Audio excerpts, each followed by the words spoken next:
I'm a high masker. That's how I fell through the cracks. That's how I fell into the chasm. That's how I fell into the rabbit hole.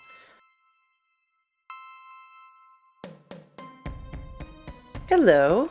Hi. I wanted to tell you how I fell down a therapy rabbit hole. Well, it's like I didn't just fall between the cracks.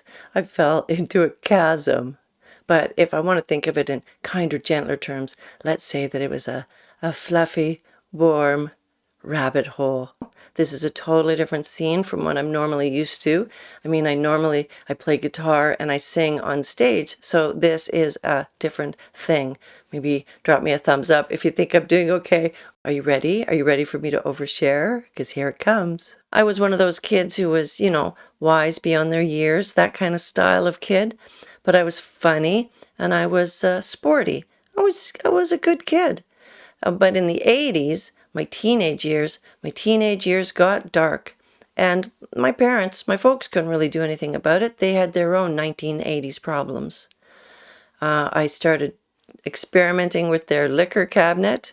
And one day I walked into the school counselor's office and I don't know, he started to help me. He was kind. He was nice. He asked me a bunch of questions.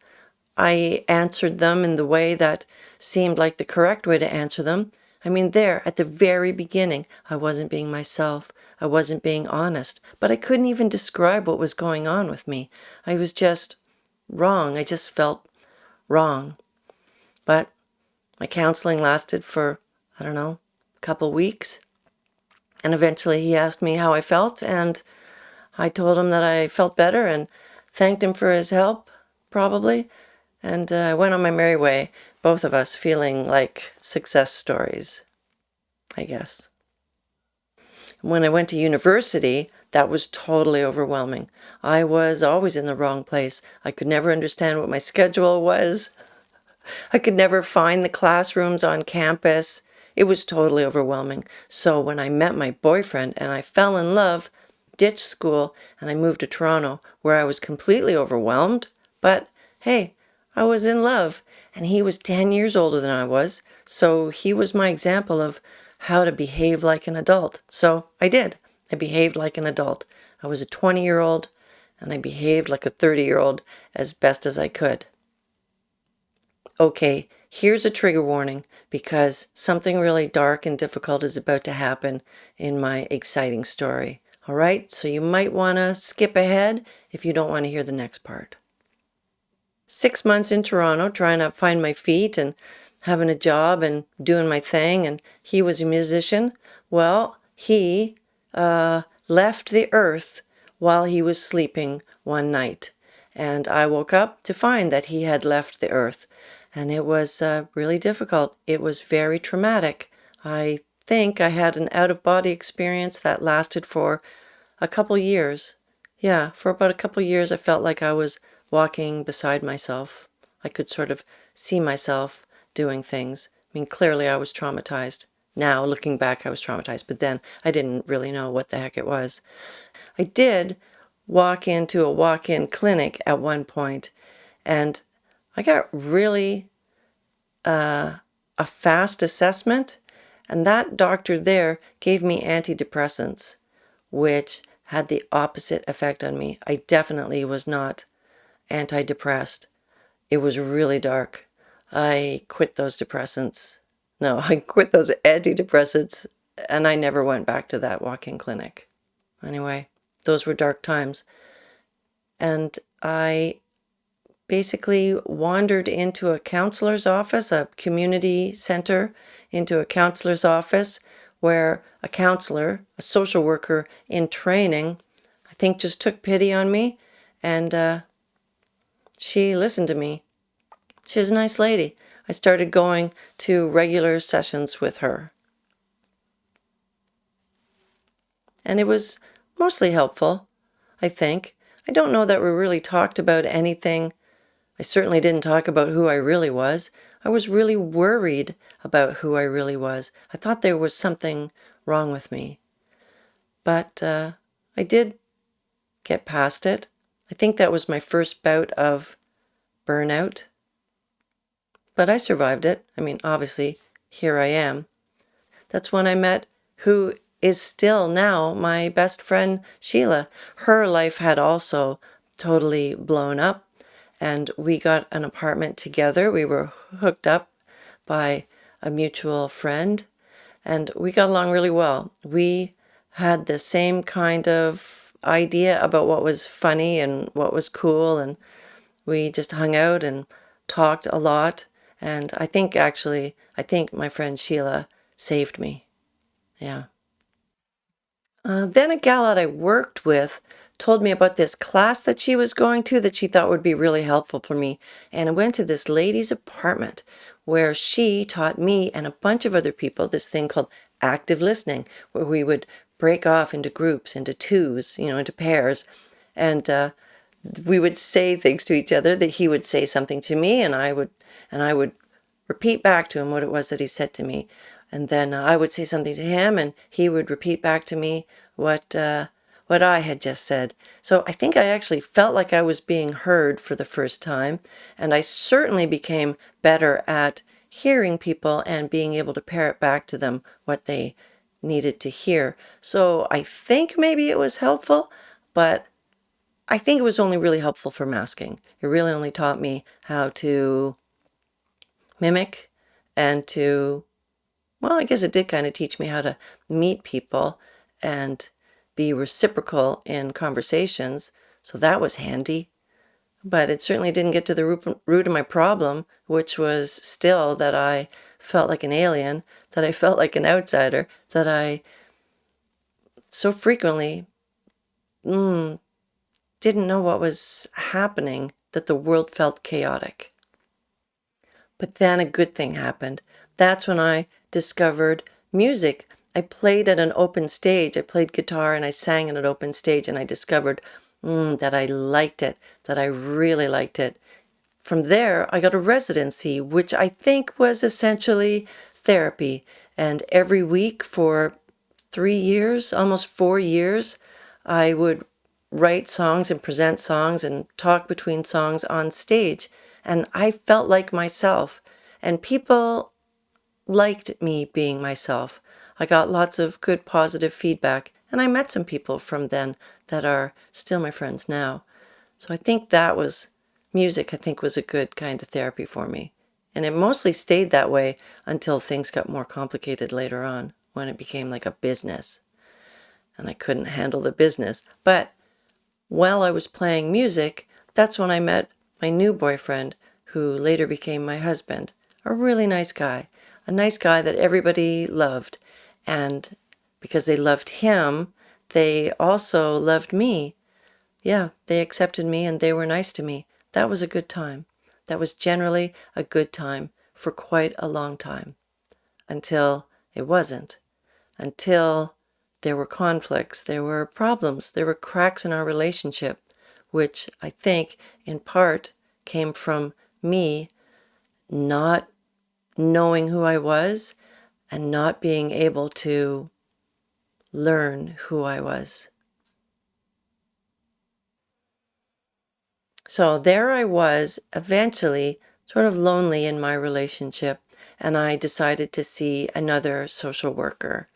But that was a bad fit because she thought that I was in a bad relationship, and that was not the thing that I wanted to hear. I wanted to stay in my relationship. I wanted to stay with him. And we were having a baby, which seemed like a beautiful idea. That's who I could be.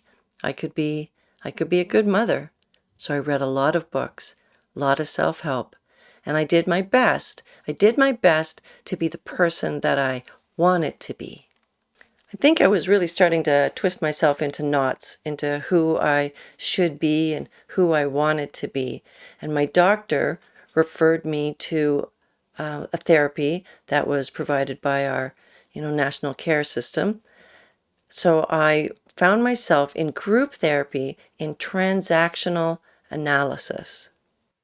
Transactional analysis is a fascinating therapy, and the idea is that the ego, every person has an ego that is divided into 3 ego states, sort of like a snowman. At the top, there's the parent that is both critical and nurturing. There's the adult, which is the ideal state that we want to make our decisions in. And then there's the child state, which is divided into three sections, into the free child, the rebellious child, and the adaptive child, which was fascinating. I mean, I would definitely rather talk about my emotions and analyze them and analyze conflicts. That is much more comfortable for me. It was in a group therapy setting, it was definitely interesting to hear about other people's challenges and how they were getting through them. That was helpful. So actually, now that I think of it, I guess that was mirroring. Overall, I think that therapy was kind of helpful, mostly helpful. Yeah, I think it was mostly helpful. I got to talk to the boyfriend that left the earth. I mean, I got to talk to an empty chair, but I got to talk to him metaphorically and get some of my feelings processed, which was helpful. It was helpful. But I think overall, it taught me how to mimic other people's reactions. How do I identify with other people's challenges and how to get through my own challenges as if they were their challenges. Yeah, I still was definitely not at the root of what was going on in my head, why I preferred to be alone. Yeah, my marriage didn't last, but we are friends. My ex-husband and I are actually really good friends. Yeah, we're really good friends. We love each other. He's very supportive. I just want to say that. He's not a bad guy. It's just, it didn't work out. Sometimes things don't work out. And I had tried some more antidepressant medication after my separation, and that really didn't work. So I didn't really want to try any more medications. So then when my husband and I split and we shared our son's time with us 50-50, I got to spend a lot of time alone. And with my son, I got to set some really good routines that were good for him, which turned out to be good for me. I got to set, bedtime routines and food and healthy activities. That was really good for me. What was good for him was good for me too. But unfortunately, by now in the arc of my life, I had all kinds of physical issues. I had terrible gut issues, lots of pain, and lots of migraines that would shut me down. And it was a thing that I chased down with my doctor and with a bunch of specialists, and there was never any answer. Really, I think I heard the equivalent of "it's all in your head" a lot. That was really discouraging. That was a drag. That made me feel like, I didn't know what was going on. So I think the more times I crashed with the physical stuff, the darker my mood got, the more I felt depressed and the more I felt anxious. So I started cognitive behavioral therapy, which was just a thing that I stumbled on. My doctor found me a spot that was open in our national medical care system.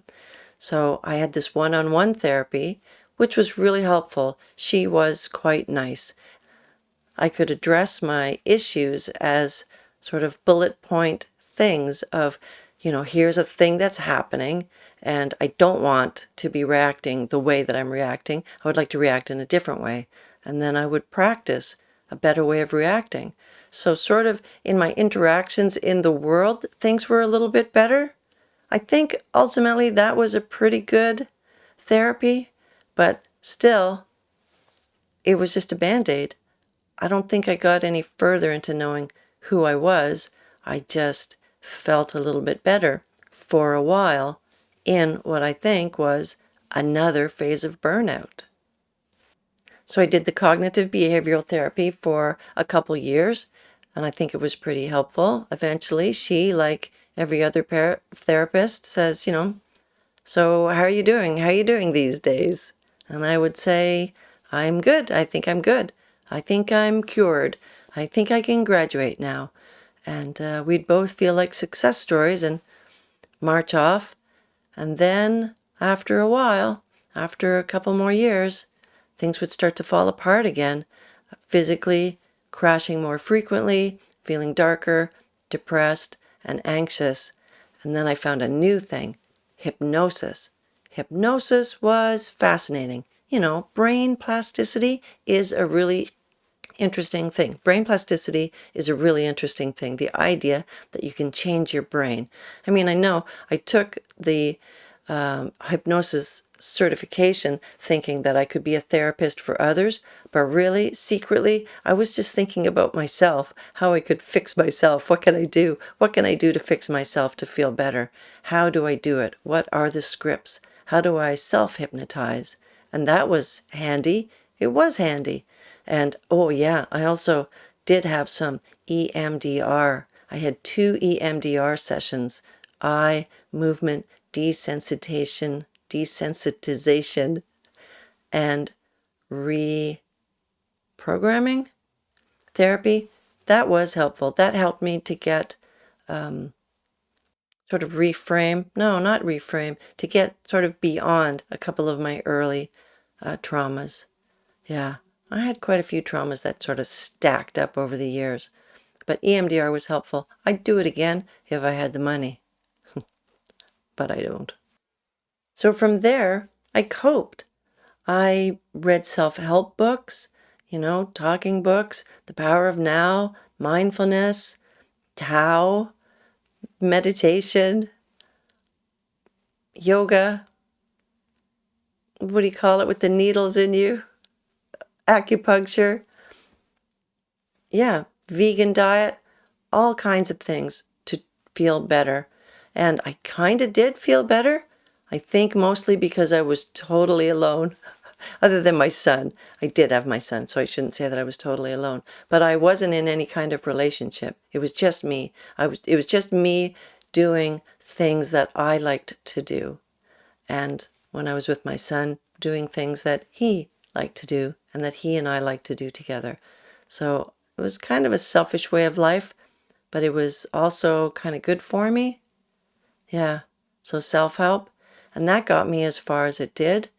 I generally did feel better. Still crashing though, but by then I thought, well, I guess this is just the way it is. I'm getting older now. I guess I'm just going to have headaches all the time, and I'm just going to have these gut issues, and I had a bunch of medications. Didn't really want to try any more medications other than painkillers, and that's how I managed things. And I went on with my life. And I ended up meeting a wonderful new fellow who is my partner now, and he's very supportive, and he's lovely. And he's also friends with the ex-husband, by the way. We have one of those crazy, extended family things that people see on miniseries that people are like, wow, how do you do that? We have that. Yeah, we get along, all of us. So then the pandemic happened, right? And the whole world shut down.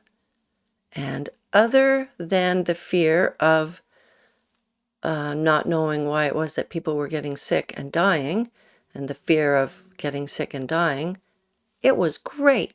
I loved being at home. It was great. I loved being at home. I loved the quiet. I loved not having any social obligations. I loved not seeing people.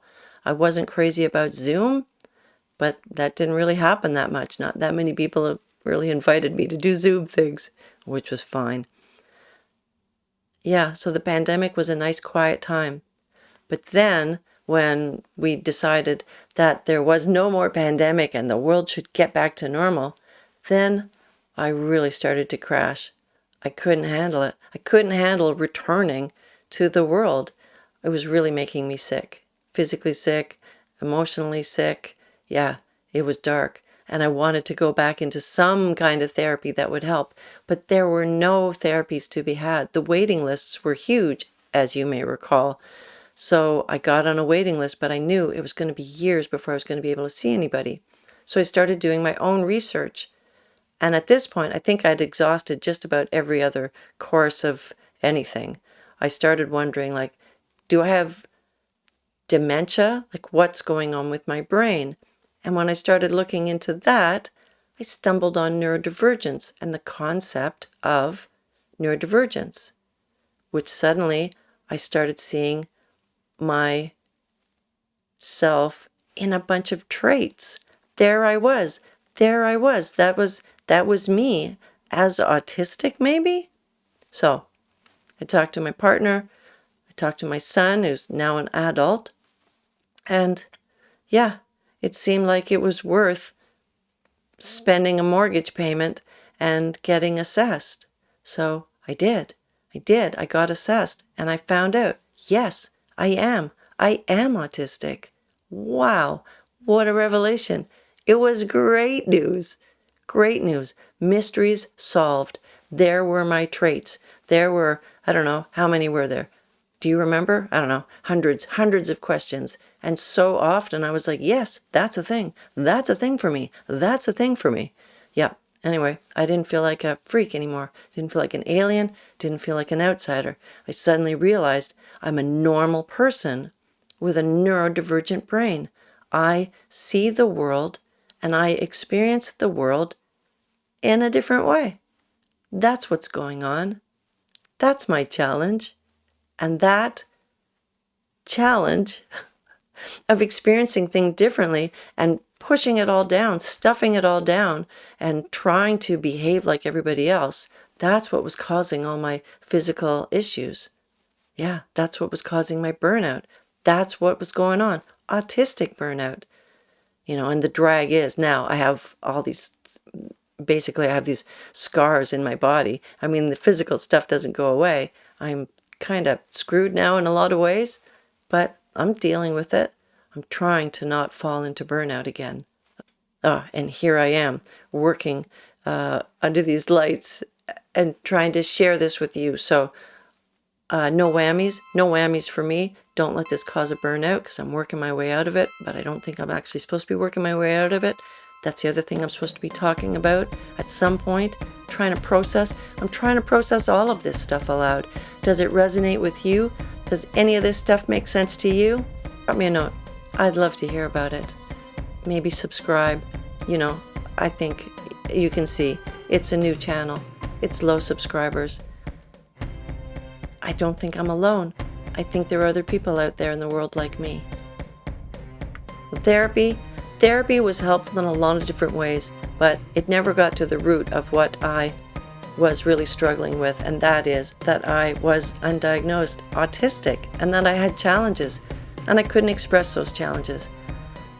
I couldn't express that I wasn't able to express what was going on, which kind of doesn't make sense. I mean, I'm a charming person, or I try to be a charming person. I'm friendly, I'm warm, and I like people to be comfortable around me. So I think I fawn a fair amount. And I did that with the therapists. The therapists wanted to help me, and I wanted them to help me. And so I accepted whatever tiny improvements, whatever incremental improvements I could get, I accepted them gratefully, actually. Yeah, thank goodness for therapists. I believe in therapy, and even though the therapists that I had through my life didn't recognize that I was autistic, and maybe that might have helped me a little earlier on, there was help along the way in those therapies. Those incremental things, it was helpful. Those therapies were helpful. But ultimately, finding out that I'm autistic, that was a game changer. Yeah, that's a game changer. Anyway, this is way longer than I had originally intended it to be, but I guess it makes sense. I'm going to be turning 60 soon, and I have had way more therapy than I thought that I had had. And I appreciate you being here and letting me talk about this, letting me process this out loud. This is how I learn, and this is the point of my channel. I'm learning what it means to be a late autistic diagnosed adult with ADHD. I'm a high masker. That's how I fell through the cracks. That's how I fell into the chasm. That's how I fell into the rabbit hole. Thank you very much. I hope that you'll come back. Please like and subscribe. Leave me a comment. Thank you.